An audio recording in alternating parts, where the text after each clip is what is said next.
Reporte 100. Y me da mucho gusto recibir esta mañana una llamada de teléfono para conversar con el doctor Lorenzo Meyer, historiador, analista político, profesor en el Colegio de México. Doctor Lorenzo Meyer, qué gusto saludarlo, buenos días, ¿cómo está? Muy buenos días, pues aquí listo para intentar responder a las interrogantes, pero sin asegurar que tenga yo la respuesta completa o buena. Con tal modesto como siempre, doctor, me da mucho gusto escucharlo. A ver, durante la conferencia matutina de ayer comentábamos, el presidente pues hizo una serie de anuncios que se podrían traducir en un buen mexicano en apretarse más el cinturón. Él dice pasar de la austeridad republicana a la pobreza franciscana y habla básicamente de 3-4 asuntos que se deberán atender, como reducir considerablemente los viajes hacia el extranjero, que funcionarios pues deberán ahora procurar tener una comunicación más virtual o a distancia o de manera remota y disminución rigurosa de viáticos. ¿Qué opinión le merecen estas medidas anunciadas por el presidente, doctor Lorenzo Meyer? Bueno, que son más simbólicas que sustantivas, pero importantes, porque aquí en esa coyuntura política la simbología es un asunto de fondo.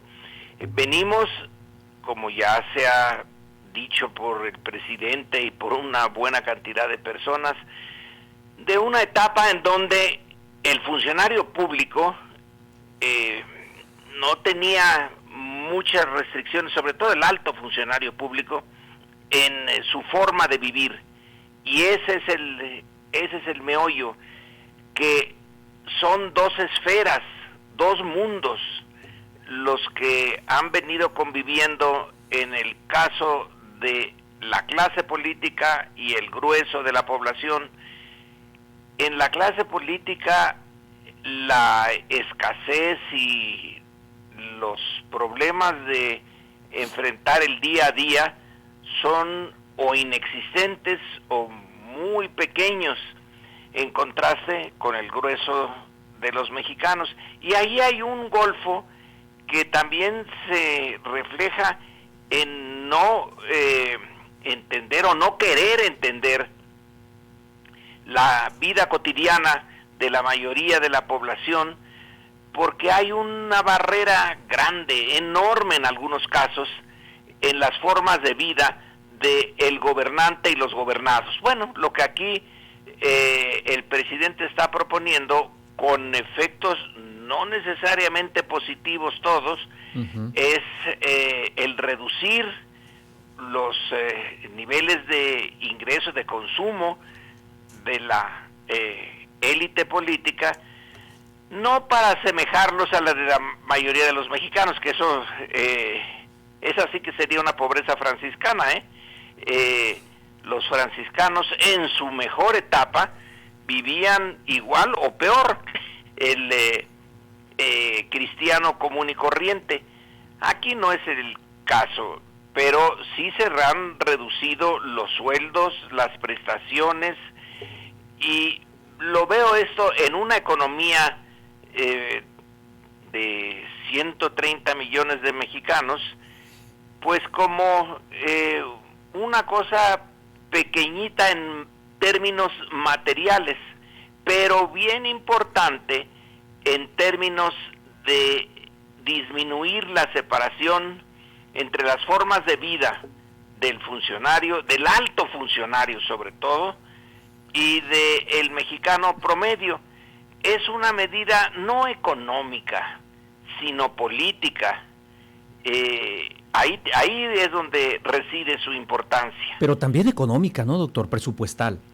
Pero es que el presupuesto, en términos globales, no, el presupuesto no está en función del gasto corriente, sino en función de la inversión.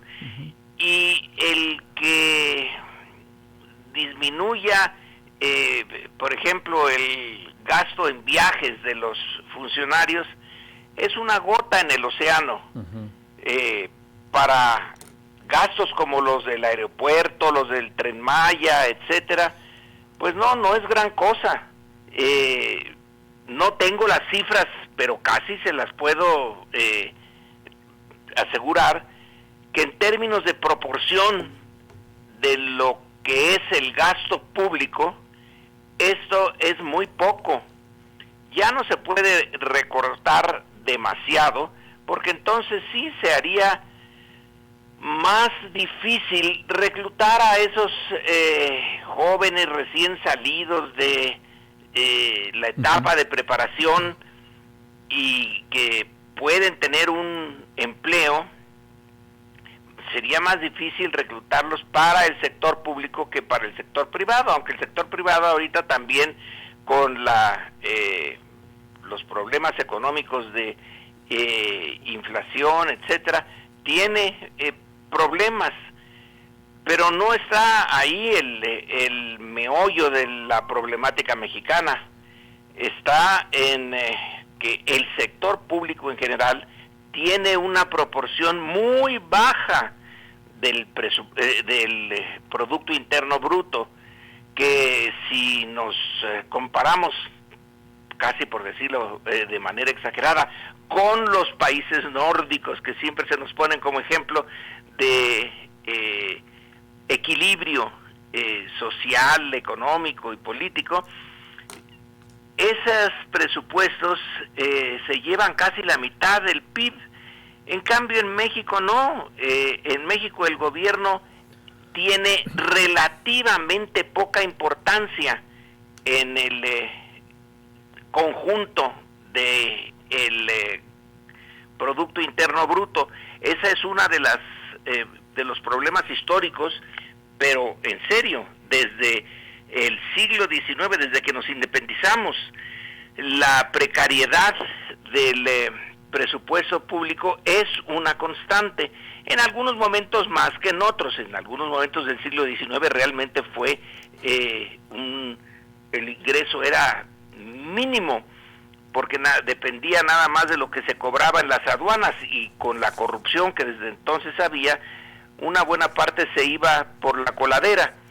Hoy con el SAT sí se recaba más y de manera más eficiente, pero de todas maneras estamos en una proporción más baja que, por ejemplo, Estados Unidos, ya no digamos los países escandinavos, donde casi la mitad, como digo, se la queda el gobierno para ofrecer muchos servicios y de buena calidad, que no es el caso en México. Así que yo la veo, esa medida, más como una medida política, como un esfuerzo por hacer patente que el gobierno actual intenta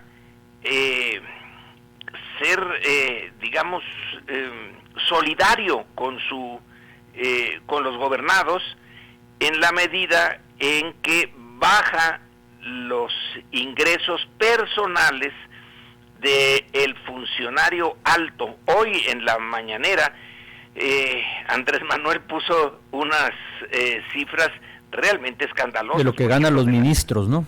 Los ministros, sí. Eso es ahora, si a los ministros no se les quita nada o incluso se les da más, en el conjunto del presupuesto y en el conjunto del Producto Interno Bruto es muy poco, pero en el ánimo público es mucho, es una muestra objetiva de falta de solidaridad de quien dirige el país o parte de los engranajes de la dirección del país con el resto de los mexicanos.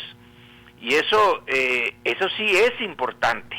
La identidad o identificación de el dirigente con los dirigidos es lo que saca en momentos de crisis a los países. Cuando la élite inglesa durante la Segunda Guerra Mundial le hacía falta el azúcar hasta a la casa real y estaba racionada la comida a los más altos niveles, bueno, había un sentido para el inglés normal, común y corriente, que no tenía azúcar, no tenía mantequilla, que no tenía suficiente carbón para calentarse en el invierno, hacía soportable el sacrificio, porque sabía que desde el rey para abajo, todos estaban pasando por el mismo amargo trago. Y en el caso mexicano, no. Haya o no haya prosperidad general, la clase política pues vive bastante bien, el sueldo de los ministros, las pensiones que les quitaron a los expresidentes, que en vez de cárcel tienen pensiones o tenían pensiones fantásticas, bueno, hace todavía más dura la herida de lo que se considera malos gobiernos en donde la corrupción se premió. Así que a su pregunta de cómo veo desde mi óptica esta pobreza franciscana, pues es una muestra de esfuerzo de solidaridad ordenado por el presidente. No creo yo que todos los funcionarios lo hayan visto con mucho aprecio y con sonrisas, ordenada por el presidente, que a su vez sí cumple con lo que está pidiendo, con bajo gasto, con no abusar de el poder para transformarlo en riqueza personal. Y bueno, eso ayuda a que la red social de solidaridad no se venga abajo en momentos en que se necesita mucha solidaridad para pasar de esta etapa conocida como neoliberalismo a una en donde haya mayor equidad. Es la equidad lo que está en juego, el sentido de la equidad. Doctor, usted habla de que, dice, con efectos no necesariamente positivos todos, refiriéndose a los efectos de este anuncio o de esta medida. ¿Dónde ve lo no necesariamente positivo? Bueno, en que algunas personas que consideran que tienen mucha preparación, realmente van a desdeñar los puestos en el gobierno.